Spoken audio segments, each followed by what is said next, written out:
प्यारे बच्चों, चैप्टर का नाम है आपके सम्मुख लिखा हुआ, गौर से देखिएगा, परमाणु संरचना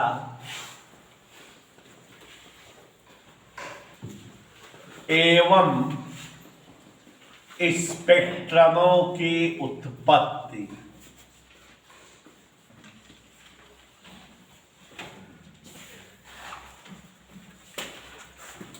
ये चैप्टर का नाम लिखा हुआ है परमाणु संरचना एवं स्पेक्ट्रमों की उत्पत्ति।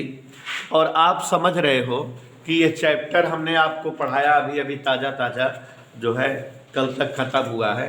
लेकिन आपने इस चैप्टर में सूत्र बहुत यूज किया, बहुत ज़्यादा सूत्र का डेरिवेशन कराया, जैसे बोहर सिद्धांत का सूत्र, फिर उसके बाद हाइड्रोजन परमाणु की त्रिज्या, वेग, गतिज ऊर्जा, स्थितिज ऊर्जा, संपूर्ण ऊर्जा और विभिन्न प्रकार के स्पेक्ट्रमी रेखाओं की तरंग दैर्घ्य, आयनन ऊर्जा, बहुत सारे सूत्र डिराइव किया। कुल मिला के जो है 11 सूत्र डेरिवेशन हुआ था, छोटा बड़ा मिला के। तो आपको ये समझ में आ रहा होगा कि फिर इसका मतलब इस चैप्टर में न्यूमेरिकल ज़्यादा होंगे। लेकिन बच्चों, न्यूमेरिकल ज़्यादा होंगे, सूत्र ज़्यादा हैं, सोचने से पहले ये जान लो कि ये केमिस्ट्री का चैप्टर है। और केमिस्ट्री फिजिक्स थोड़ी है कि जिसमें आकलन होता है, उसमें तो थ्योरी होती है, तथ्य होते हैं, तथ्यों की परिभाषाएं होती हैं। तो ये चैप्टर बेटा न्यूमेरिकली छोटा है, क्योंकि केमिस्ट्री का चैप्टर है। एक ही 2 सूत्रों पर सवालें हैं, हर सूत्र पर सवाल नहीं है। लेकिन इस अभ्यास की सवालें अगर एग्जाम में पूछी जाती हैं तो 1 नंबर के क्वेश्चन बहुत बनते हैं, इसमें 2 नंबर के क्वेश्चन बनते हैं, या बस 1 नंबर या 2 नंबर के ही प्रश्न पूछे जाते हैं। बट हमें तो तैयार रहना चाहिए। तो आज हम पहले आपको इस चैप्टर में पूछे जाने वाले सारे सूत्र एक्सप्लेन करने जा रहा हूं।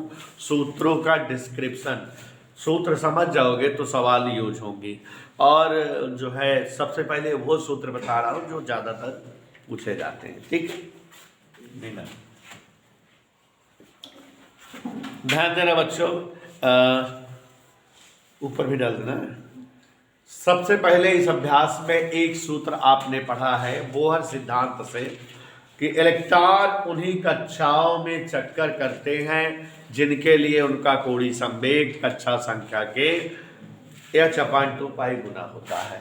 तो ये सबसे पहले इलेक्ट्रॉन का कोणीय संवेग अगर आपसे पूछे, माने आप जान जाना MBR पूछ रहा है और इसकी वैल्यू NH/2 पाई होती है। ये पहला सूत्र है जिस पर सवाल पूछेगा। Is that okay? पहले सूत्र पर सवाल इसी तरह से पूछेगा, आप जानते रहिएगा। और कोणीय संवेग किसी कक्षा के लिए पूछेगा, 4वीं कक्षा का कोणीय संवेग बताओ, 4h/2 पाई। 10वीं कक्षा कोणीय संवेग बताओ, 10h/2 पाई। h और 2 पाई का मान जानते हो, रख देना खट से आंसर। एक ही नंबर का आएगा लेकिन आता है, कह देगा हाइड्रोजन परमाणु में चक्कर करते हुए इलेक्ट्रॉन के लिए 3री कक्षा का कोणीय संवेग क्या होता है। अब जो बच्चे पढ़े हैं वो तुरंत 3h/2 पाई लिख देंगे, और नहीं तो फिर बहुत कठिन है।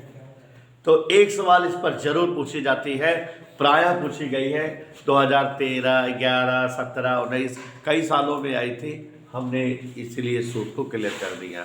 फिर दूसरा जो सूत्र है बोहर त्रिज्या का, बोहर त्रिज्या का सूत्र हम आपको हाइड्रोजन परमाणु के लिए हालांकि सवाल में पूछता है, लेकिन आप किसी भी परमाणु के लिए बोहर त्रिज्या का सूत्र जानते रहिए। हाइड्रोजन परमाणु के नहीं, बल्कि किसी भी परमाणु के लिए बोहर त्रिज्या का सूत्र डेरिवेशन कराए थे, अगर याद हो तो R बराबर N² EH² पाई ZME², याद आ गया होगा, डेरिवेशन कराए थे। H² पाई MZE², ये जो है किसी भी परमाणु की बोहर त्रिज्या का सूत्र था। हाइड्रोजन परमाणु रहेगा तो Z यही गायब कर देंगे।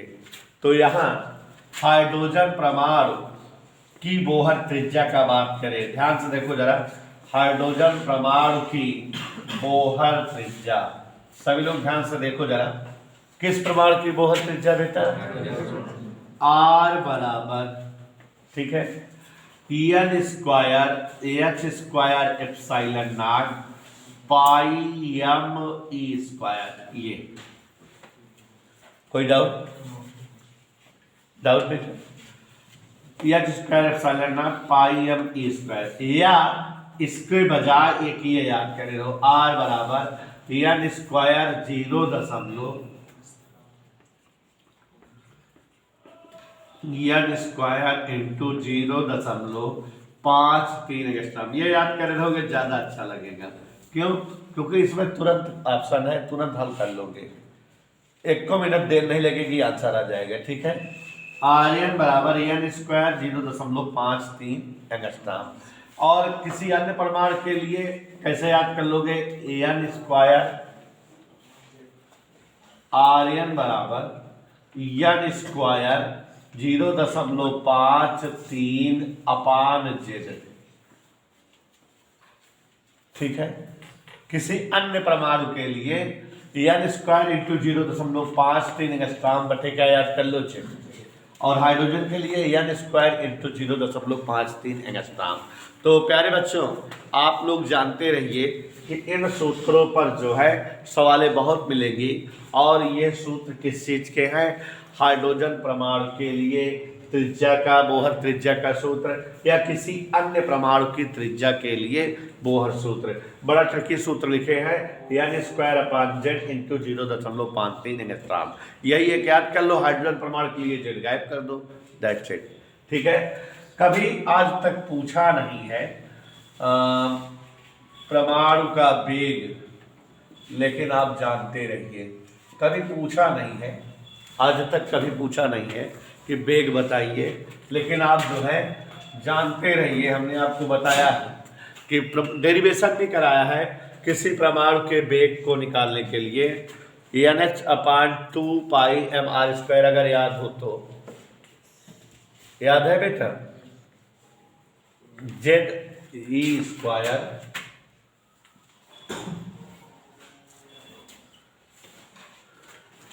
सूत्र डिराइव कराए थे, Z E square upon 2h epsilon not. लेकिन इस सूत्र के बजाय हम लोग क्या रखेंगे? 1/n इंटू जेड इंटू 2.19 गुणे 10⁶। ये किसका सूत्र है बेटा? किसी भी परमाणु के वेग को निकालने का सूत्र है, और असुविधा नहीं क्रिएट होनी चाहिए आपको। इधर क्लियर? किसी भी परमाणु के कक्षाओं में चक्कर करते हुए इलेक्ट्रॉन के वेग को ज्ञात करने का यही सूत्र याद किए रहो, क्योंकि ये याद करोगे तो इसमें सबका मान रख करके कैलकुलेशन करना रहेगा। ये याद करे रहोगे तुरंत निकाल लोगे। और यहाँ अपने आप समझ रहे हो कि अगर हम किसी परमाणु विशेष का नाम ले लें तो आप परमाणु क्रमांक ही लिख देना है, बस, और कुछ नहीं। जेड का परमाणु क्रमांक, हाइड्रोजन परमाणु क्रमांक 1, जेड गायब हो जाएगा, 2.19 गुणे 10⁶ बटे n, ये सूत्र आ जाएगा। इधर क्लियर? और अब जो है 2-3 सूत्र इकट्ठा याद करिए, जैसे कि परमाणु हेतु गतिज ऊर्जा, स्थितिज ऊर्जा, संपूर्ण ऊर्जा। याद आया?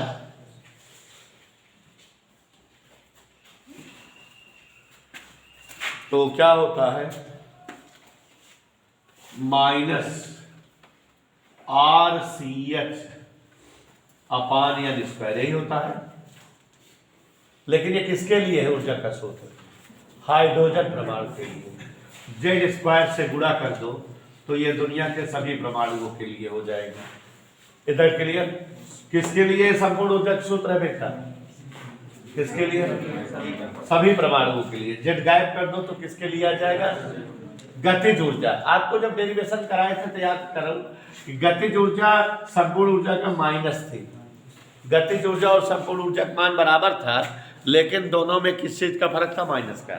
माने गतिज ऊर्जा हाफ mv² थी, संपूर्ण ऊर्जा माइनस हाफ mv² आई थी, यही था, माइनस का फर्क था। देखो ऊर्जा के 3-4 डेरिवेशन कराए थे, अपने आप पलट कर देख लो, हर डेरिवेशन में गतिज ऊर्जा संपूर्ण ऊर्जा का माइनस है। गतिज ऊर्जा क्या है? संपूर्ण ऊर्जा का। तो यहाँ इसका माइनस करेंगे, गतिज ऊर्जा क्या आ जाएगी? RCH/N² into Z²। ये कौन ऊर्जा हो गई बेटा? गतिज ऊर्जा हो गई। अब स्थितिज ऊर्जा आप जानते हो, गतिज प्लस स्थितिज बराबर संपूर्ण, तो स्थितिज बराबर गतिज इसमें घट जाए, तो जब इसमें इसको घटाओगे तो यहाँ जो है दोनों जुड़ जाएगा, -2RCH/N² इंटू Z²। ये संपूर्ण ऊर्जा का सूत्र आ गया, याद रहेगा बेटा। ध्यान से देखो जरा, संपूर्ण ऊर्जा सूत्र क्या बताया बेटा? -RCH/N²Z²। गतिज ऊर्जा सूत्र क्या बताए? RCH, माइनस गायब कर दिए, RCH/N²Z²। स्थितिज ऊर्जा सूत्र क्या बताया बेटा? -2RCH/N²Z²। हमने आपको डेरिवेशन कराया, अगर आप देखोगे पलट के तो यही है। देखो ट्रिक बता दिए कि जो संपूर्ण ऊर्जा होती है उसके आगे माइनस लगा दो तो कौन ऊर्जा आ जाती है? गतिज। और संपूर्ण में गतिज वाले को घटा दे तो कौन ऊर्जा आ जाती है? स्थितिज। सिंपल फंडा। तो यहाँ इसको आप ऐसे भी लिखते हो, अगर याद हो, 13.6 इलेक्ट्रॉन वोल्ट बटे N² इंटू Z²।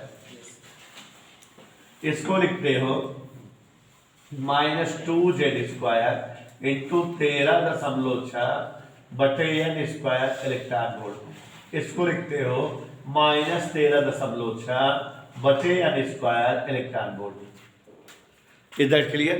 तो देखो जरा, गतिज ऊर्जा 13.6 बटे N² इलेक्ट्रॉन वोल्ट, अगर हाइड्रोजन परमाणु है तो। संपूर्ण ऊर्जा इसी का के माइनस लग जाता है अगर हाइड्रोजन परमाणु है तो, और कोई परमाणु है तो यहाँ बगल में Z² लिखा रहेगा। ठीक है, तो कोई असुविधा किसी को, कोई दिक्कत नहीं होनी चाहिए। हम जो है ये ऊर्जा का सूत्र बता दिए आपको। इधर क्लियर? अब एक और सूत्र समझिए जरा। जब इलेक्ट्रॉन एक कक्षा से दूसरी कक्षा में जाता है तो उत्सर्जित ऊर्जा अगर कभी पूछे, डेल्टा E बराबर Ahν बराबर Ahcλ बराबर E2 - E1, क्या?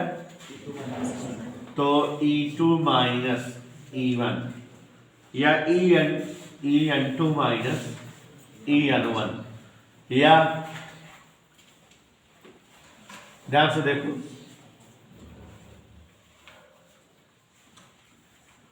इसको हम लिख सकते हैं -13.6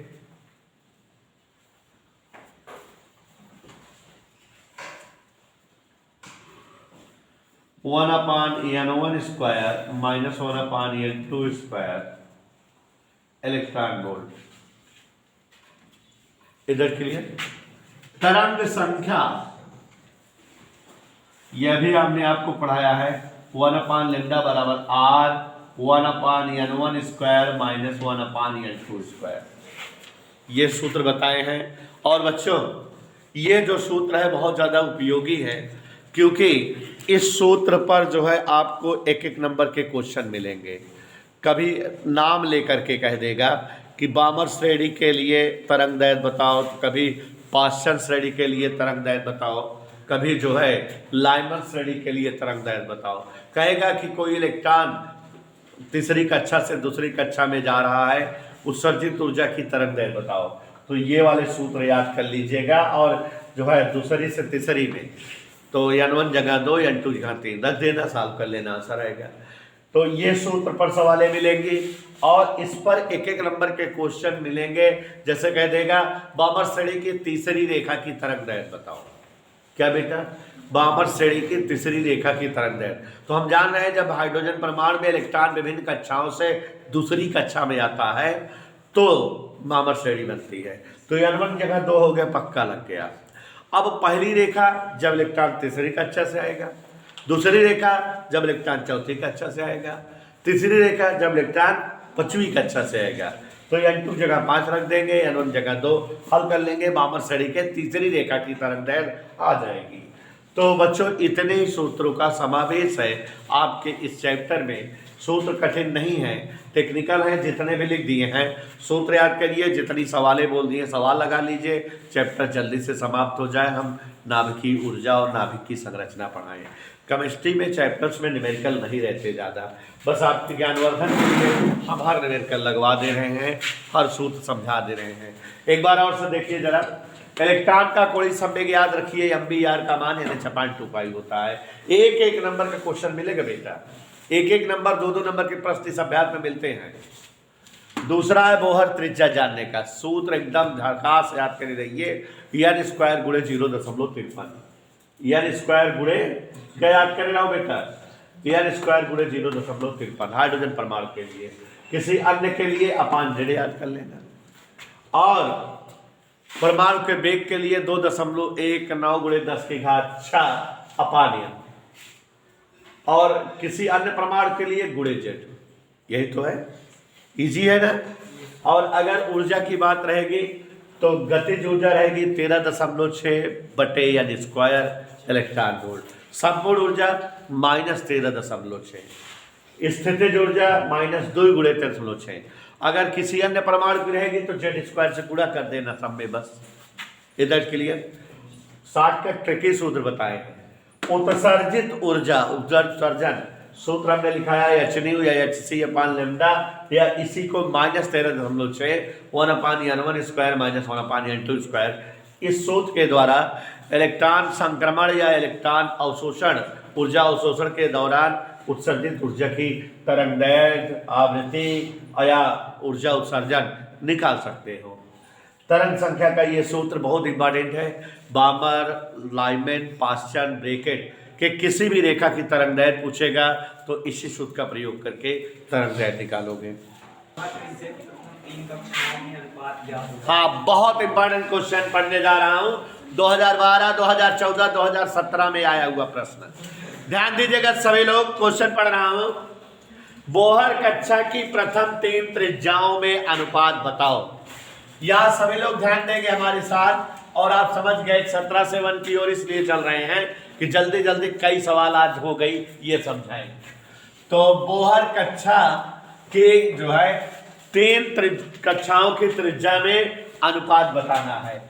R1 अनुपाते R2 अनुपाते R3, 1 नंबर का प्रश्न है, आप जान ही रहे हो, और इस अभ्यास से 1 नंबर या 2 नंबर के आते हैं। हमारे में स्नेहा ओझा जी हैं जो बता रही कि सर सूत्र होता है n स्क्वायर × 0.53 एंगस्ट्रॉम, कक्षा त्रिज्या निकालने का। तो पहली कक्षा निकालने का सूत्र होगा 1 स्क्वायर गुणे 0.53, याद आया। दूसरी कक्षा निकालने का सूत्र हुआ 2 स्क्वायर गुणे 0.53 अनुपाते 3 स्क्वायर गुणे 0.53। भाई कक्षा त्रिज्या का सूत्र 0.53 यानी स्क्वायर यही तो होता है। देखो 0.53 कट गया, क्या आया, 1 2 2 4 3 3 9, उत्तर आ गया। अगला क्वेश्चन, हाइड्रोजन परमाणु की बोहर त्रिज्या r है, दूसरी कक्षा के लिए त्रिज्या। हाइड्रोजन परमाणु की बोहर का त्रिज्या r है, दूसरी कक्षा की त्रिज्या बताओ। तो यहां देखो जरा, R1 R दिया है, R1 क्या दिया है, R दिया है, दूसरे कक्षा की त्रिज्या बताओ। तो यहां गौर से देखिए जरा और समझने का प्रयास करिए। R1 का मतलब होता है 0.53 गुणे 1 का स्क्वायर, वो कितना दिया है R, इधर क्लियर, माने R बराबर 0.53, जहां 0.53 है वहां R लिख दे। इसलिए R2 दूसरे कक्षा की त्रिज्या पूछ रहा है, तो n स्क्वायर माने 2 का स्क्वायर गुणे 0.53, समझ में आ गया कि 4R। दूसरे कक्षा की त्रिज्या कितनी आ गई बेटा, 4R। अगला क्वेश्चन, हाइड्रोजन परमाणु, प्रश्न पढ़ रहे हैं हाइड्रोजन परमाणु, सवाल नंबर 15। हाइड्रोजन परमाणु में इलेक्ट्रॉन के प्रथम कक्षा की त्रिज्या 0.53 एंगस्ट्रॉम है। तीसरे कक्षा की त्रिज्या बताओ। तो आप समझ रहे हो, समझ रहे हो ना? R1 0.53 angstrom. R1 का मतलब होता है बेटा n स्क्वायर, 1 का स्क्वायर इंटू 0.53 वैल्यू दिया हुआ है। तीसरी कक्षा त्रिज्या पूछ रहा है R3 n स्क्वायर गुणे 0.53। तो n स्क्वायर मतलब बेटा 3 का स्क्वायर 0.53, 3 त्रिका 4.77 एंगस्ट्रॉम। इधर क्लियर। अगला क्वेश्चन, हाइड्रोजन परमाणु का आयनन विभव 13.6 है। बताओ रेडियो के स्थिरांक बामा श्रेणी। हाँ क्वेश्चन बच्चों बोर्ड में आया हुआ है, 2011 और 17 में आया हुआ है। क्वेश्चन मैं पढ़ रहा हूँ, ध्यान से सुनिए। क्वेश्चन नंबर 14, सभी बच्चे क्वेश्चन नंबर 14 तक पहुंच जाएं। ध्यान से देखिएगा, अब थोड़ा बड़ी सवालें भी आ जाएंगी। कह रहा है हाइड्रोजन परमाणु का आयनन विभव 13.6 वोल्ट। इसका मतलब आयनन ऊर्जा हो गई 13.6 माइनस में, माइनस 13.6 वोल्ट। तो रिडबर्ग नियतांक का मान बताओ। देखो En माइनस 13.6 इलेक्ट्रॉन वोल्ट। आयनन विभव माने आयनन ऊर्जा दिया है 13.6 वोल्ट इलेक्ट्रॉन वोल्ट। और आयनन ऊर्जा का सूत्र होता है माइनस RCH बटा n स्क्वायर, माने माइनस RCH। n का मतलब 1 हो गया, तो माइनस 13.6 इलेक्ट्रॉन वोल्ट। हमको क्या चाहिए बेटा R बराबर 13.6 इलेक्ट्रॉन वोल्ट बटे CH। इधर ओके, मान रख दो जल्दी आ जाएगा। 13.6 गुणे 1.6 गुणे 10 घात माइनस 19, 3 गुणे 10 की घात 8, 6.6 गुणे 10 की घात माइनस 34। हल करने पर 1.09 गुणे 10 घात 7 प्रति मीटर। इसी में और भी कुछ पूछ रहा है। देखो कह रहा है बामर श्रेणी की H बीटा लाइन की तरंग दैर्घ्य। बामर श्रेणी, यहां पर देखो जरा, बामर श्रेणी हेतु 1/λ बराबर R 1/n1 square minus n2 square में n1 बराबर 2। बामर श्रेणी माने जब इलेक्ट्रॉन दूसरे ऊर्जा स्तर में आता है तो n1 होता है कि नहीं हो, तो n1 बराबर 2। H बीटा हेतु, H बीटा माने बामर श्रेणी की दूसरी रेखा। ध्यान सुनना जरा, H alpha H beta H gamma, कल हम बताए थे पढ़ाते समय कि बामर श्रेणी की रेखाओं को अल्फा बीटा गामा से भी प्रकट करते हैं।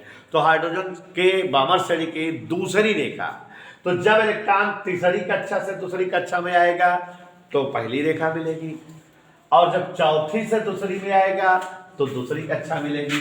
n1 2 होता है, n2 क्या होता है 3 4 5 ऐसे तो होता है। जब तीसरी से दूसरी में आएगा पहली मिलेगी, और जब चौथे से दूसरी में आएगा तो H बीटा माने दूसरी रेखा। दूसरी रेखा माने lambda for beta equal 1/2 square minus 1/, इधर के लिए 4 3 नहीं, चौथे से आए। अगर तीसरे दूसरी में आएगा तो पहली रेखा रहेगी H अल्फा, तो 1/λ R इंटू 2 दूनी 4, और यहाँ 4 4 लघुत्तम हुआ, 16 में 4 गए, 4 से भाग 2 4 बार, 4 से गए 3। अरे भाई 4 हुआ, 4 से 16 4 आ गया, 16 कम 16, 4 में से गए 3 आया। लैम्डा बीटा बराबर 16/3 गुणे आर की जगह 82 4 और जो भी आए आप भागों दे दीजिएगा, 4853 एंगस्ट्रॉम आ जाएगा। कितना आ जाएगा बेटा 4853 एंगस्ट्रॉम आ गया। अभी और पूछ रहा है लाइमन श्रेणी की सबसे छोटी तरंग दैर्घ्य, किस श्रेणी की बेटा लाइमन श्रेणी हेतु क्या सूत्र होता है? 1/λ बराबर R 1/1 का स्क्वायर माइनस 1/n2 स्क्वायर। जब जो है दूसरी कक्षा से इलेक्ट्रॉन पहली कक्षा में आता है तो बड़ी तरंग दैर्घ्य मिलती है, और जब यह अनंत से पहली कक्षा में आएगा तो फिर जो है सबसे छोटी तरंग दैर्घ्य मिलेगी। कल ही डेरिवेशन कराए थे, जब अनंत वाला निकालते थे तरंग दैर्घ्य कम आती थी, है ना। तो न्यूनतम तरंग दैर्घ्य पूछ रहा है ना, देखो क्या पूछ रहा है, सबसे छोटी तरंग दैर्घ्य। तो माने इलेक्ट्रॉन कहाँ से है? 1/λ मिनिमम R 1/1 स्क्वायर माइनस 1/अनंत स्क्वायर। तो लेमडा मिनिमम बराबर हल करिए तो 1/R हो जाता है। 912 आया था क्या? 912 आया था ना, याद करो ना, ऐसे ही आया था। 1/1.09 गुणे 10⁻7 912 नष्टांक, ऐसे लगभग आया था। तो ये हमारा जो है पता लग गया, लगा लीजिए।